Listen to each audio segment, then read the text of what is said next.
इस special show में। और मैं आपसे जानना चाहूंगी, रक्षाबंधन जो कि कंफ्यूजन बना हुआ है अभी लोगों में कि राखी जो है वो 30 अगस्त को मनाएं या 31 अगस्त को, क्योंकि भद्रा की वजह से काफी लोग हैं जो 30 को नहीं मना पा रहे हैं, और 31 को अगर मनाएं तो क्या सही समय है, क्या सही वक्त है राखी बांधने का? जी नमस्कार। देखिए, रक्षाबंधन की जो स्थिति विवाद की बनी है, थोड़ा तनाव की स्थिति बना हुआ है, उसका मूल कारण भद्रा है। क्योंकि जैसे ही काशी के पंचांगों को अगर हम ध्यान में रखते हैं, देखिए काशी के जो पंचांग होते हैं पूरे भारत का प्रतिनिधित्व कर सकते हैं। क्योंकि जो मध्याह्न रेखा है, समय रेखा है, वो इलाहाबाद प्रयागराज के निकट जाती है, जो प्रयागराज और बनारस के बहुत निकट है। ऐसी स्थिति में जब हम बनारस के पंचांगों की बात करते हैं, चाहे ऋषिकेश पंचांग हो, महावीर पंचांग हो, उसके अनुसार जो पूर्णिमा तिथि का आरंभ बताया जा रहा है वह है 10:13 को। 30 अगस्त को 10:13 से पूर्णिमा का आरंभ हो रहा है, 30 तारीख को। और जैसे ही पूर्णिमा तिथि का आरंभ हो रहा है वैसे ही भद्रा लग जा रही है। और यह भद्रा मृत्यु लोक की है। मृत्यु लोक की भद्रा में तो निश्चित तौर पर जब तक भद्रा है तब तक रक्षाबंधन का कार्य नहीं किया जा सकता। क्योंकि भद्रा का रक्षाबंधन से विशेष महात्म्य है, विशेष महत्व है। तो जब तक भद्रा काल है तब तक हम रक्षाबंधन का कार्य नहीं करेंगे किसी भी स्थिति में।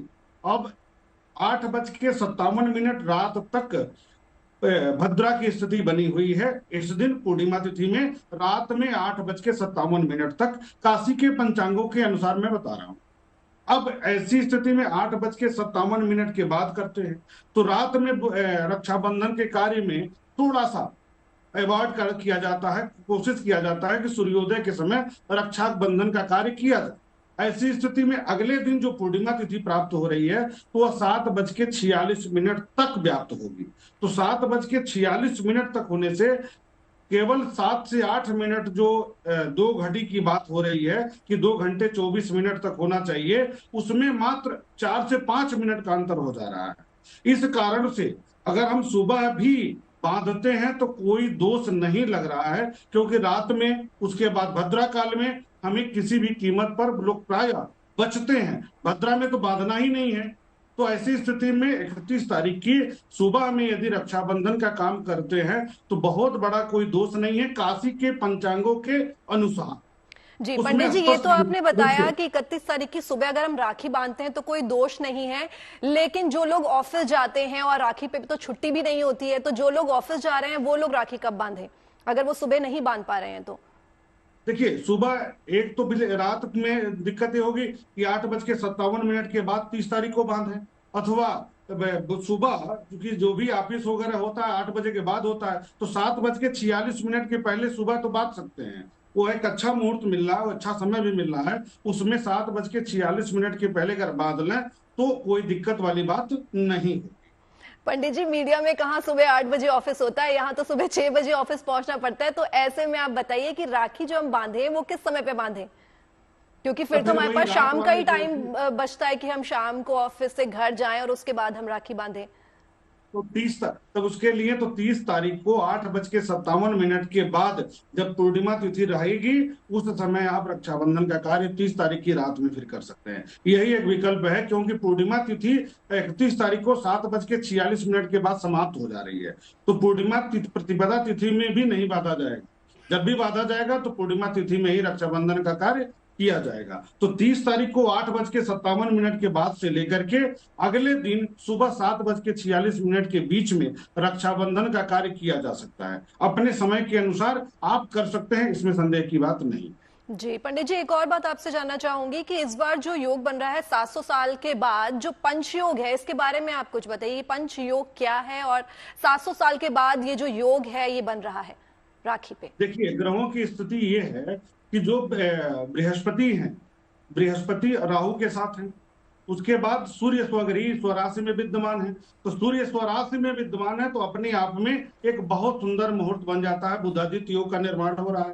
साथ ही साथ में सस नामक पंच महापुरुष योग का भी निर्माण हो रहा है। शनि देव कुंभ राशि में स्वराशि में विद्यमान है, तो सूर्य भी स्वराशि में विद्यमान है, शनि भी स्वराशि में विद्यमान है। तो ऐसी स्थिति में ये बहुत अच्छा योग बन जाता है, क्योंकि शनि जो है कर्म फल प्रदायक होते हैं। तो जो हम शुभ कर्म करते हैं उसका फल बहुत अच्छा मिलता है। इधर यशकृत में वृद्धि के लिए, आत्म बल की वृद्धि में, संस्कारों में वृद्धि के लिए सूर्य का बहुत बड़ा रोल रहता है। तो सूर्य भी बुधादित्य राजयोग के साथ स्वग्रास में विद्यमान है। तो ये बहुत अच्छा संयोग बना हुआ है, इसमें संदेह की बात नहीं है, क्योंकि सस नामक पंच महापुरुष योग, साथ में बुधादित्य नामक राजयोग, यही मिलकर के इस महत्व पर्व की महत्ता को कई गुना बढ़ा दे रहे हैं। साथ ही देखिए एक और संयोग है कि इस बार श्रावण मास 2 महीने का था, पुरुषोत्तम मास के रूप में था। तो यह भी एक बहुत बड़ा संयोग है इस वर्ष के लिए। और इस दिन अगर हम बात करते हैं तो सर्वार्थ अमृत सिद्धि योग का भी निर्माण हो रहा, सर्वार्थ सिद्धि योग का भी निर्माण हो रहा। तो ये स्थितियां इस पर्व की महत्ता को बहुत बढ़ा देती हैं। तो शुभ संयोग में, शुभ समय में अपने भाई के हाथ पर कलाई बहने और जीवन में सुखमय आनंदमय जीवन व्यतीत करें। और इसका एक विधि है। देखिए सबसे पहले ध्यान ये देना चाहिए कि रक्षाबंधन बांधते समय कुछ विधियों का पालन जरूर करना चाहिए जी। इसको मैं बताना चाहूंगा कि जैसे कुछ लोग क्या करते हैं कि किसी भी उंगली से तिलक कर देते हैं, कुछ भी कर देते हैं, अनामिका से कर देंगे, तर्जनी से कर देंगे। ऐसा नहीं करना चाहिए। इसका विधि ये है कि थाल में रोली, चंदन, अक्षत, दही, रक्षा सूत्र और मिठाई रखना। उसके बाद घी का एक दीपक जलाना उसमें, जिससे भाई की आरती कर सकें। रक्षा सूत्र की पूजा, देखिए रक्षा सूत्र और पूजा की जो थाल होगी वह अपने घर के जो इष्ट देव हैं उनके समक्ष जरूर रखना चाहिए। और वहां बैठ करके महामृत्युंजय मंत्र का जप कर लेना चाहिए। वहां बैठ करके ओम नमः शिवाय इस मंत्र का भी खूब जप कर लेना चाहिए, क्योंकि ऐसा करके भगवान शिव को प्रसन्न करके यह मन में कामना लेते हुए कि हमारा भाई शतायु हो और हमारे जो भाई के यशकृत्य है उसमें वृद्धि हो, भगवान शिव का आशीर्वाद प्राप्त हो। ये करने के बाद भाई को उत्तर दिशा या पूर्व की ओर मुंह करके बैठा देना चाहिए। और ध्यान रखना चाहिए कि कनिष्ठिका उंगली से, छोटी वाली उंगली से सबसे पहले तिलक कर, उसके बाद अंगूठे से तिलक लगाना चाहिए। ऐसा नहीं कि किसी भी उंगली का प्रयोग करना है। सबसे पहले छोटी कनिष्ठिका उंगली से तिलक करने के बाद अंगूठे से पूरा तिलक करना चाहिए। फिर रक्षा सूत्र बांधना चाहिए, फिर आरती करना चाहिए।